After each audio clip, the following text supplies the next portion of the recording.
السلام علیکم۔ آج ہم حضرت موسیٰ علیہ السلام کا واقعہ پڑھیں گے۔ حضرت موسیٰ علیہ السلام اور فرعون۔ حضرت موسیٰ علیہ السلام بکریاں پالتے تھے۔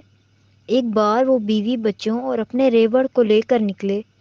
چلتے چلتے وہ کوہ طور کے قریب پہنچ گئے۔ وہاں اونچے پہاڑ پر انہیں علیہ السلام روشنی دکھائی دی۔ انہوں نے کہا میں جا کر دیکھتا ہوں اور آگ سے مشعل جلا لاؤں۔ جب وہ کوہ طور پر پہنچے تو غیب سے آواز آئی، ہم اللہ تعالیٰ ہیں، جوتی اتار دو، ہم نے تمہیں اپنا رسول چنا ہے۔ حضرت موسیٰ علیہ السلام حیران ہو گئے، دل زور زور سے دھڑکنے لگا۔ فوراً جوتی اتار دی۔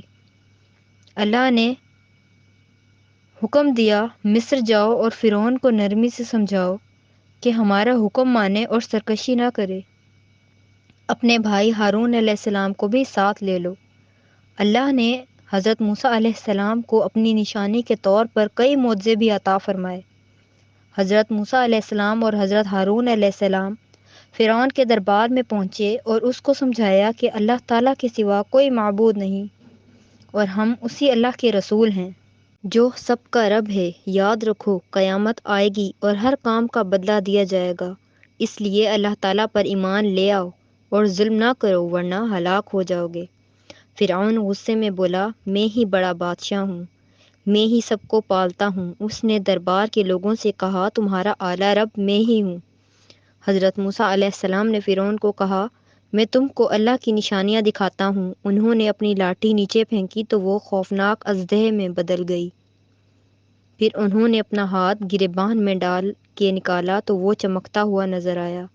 فرعون نے جب یہ معجزے دیکھے تو بولا کہ تم ضرور جادوگر بن گئے ہو، میں تمہارے مقابلے پر اپنے جادوگروں کو بلاتا ہوں۔ اس کے حکم پر مقابلے کے لیے بڑے بڑے جادوگر بلائے گئے۔ مقابلہ شروع ہوا تو جادوگروں نے رسیوں سے جادو کے سانپ بنا کر دکھائے۔ پھر حضرت موسیٰ علیہ السلام نے لاٹھی پھینکی تو لوگوں نے دیکھا کہ وہ ایسا اژدہا بن گئی جو جادوگروں کے جادو کو کھا گیا۔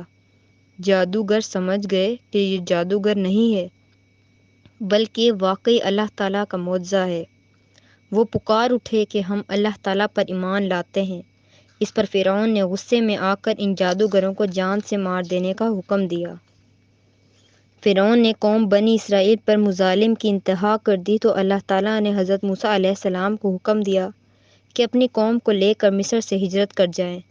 حضرت موسیٰ علیہ السلام قوم بنی اسرائیل کو لے کر وہاں سے چل پڑے۔ فرعون ان کے پیچھے حملہ کرنے نکل پڑا۔ بنی اسرائیل سمندر کے مغربی کنارے پہنچے تو پیچھے فرعون کی فوج دکھائی دی۔ حضرت موسیٰ علیہ السلام نے کہا، فکر نہ کرو، اللہ میرے ساتھ ہیں۔ حضرت موسیٰ علیہ السلام نے اللہ کے حکم سے اپنا عصا پانی پر مارا تو سمندر دو حصوں میں بٹ گیا اور درمیان میں راستہ بن گیا۔ بنی اسرائیل قوم اس راستے سے گزرتی چلی گئی۔ جوں ہی یہ لوگ پار پہنچے، فرعون کی فوج بھی مغربی کنارے پر آ گئی۔ فرعون نے فوج کو حکم دیا کہ اس راستے پر آگے بڑھو اور ان لوگوں کو پکڑ لو۔ فرعون اور اس کے سپاہی جب سمندر کے عین درمیان پہنچے تو اللہ کے حکم سے سمندر میں بنا ہوا راستہ ختم ہو گیا۔ فرعون اور اس کی فوج سمندر میں ڈوب گئی۔ کچھ سال پہلے سمندر سے ہزاروں سال پرانی ایک لاش ملی۔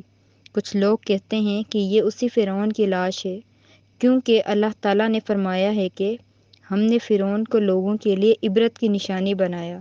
اب یہ لاش لندن کے عجائب گھر میں نمائش کے لیے رکھی گئی ہے۔ شکریہ۔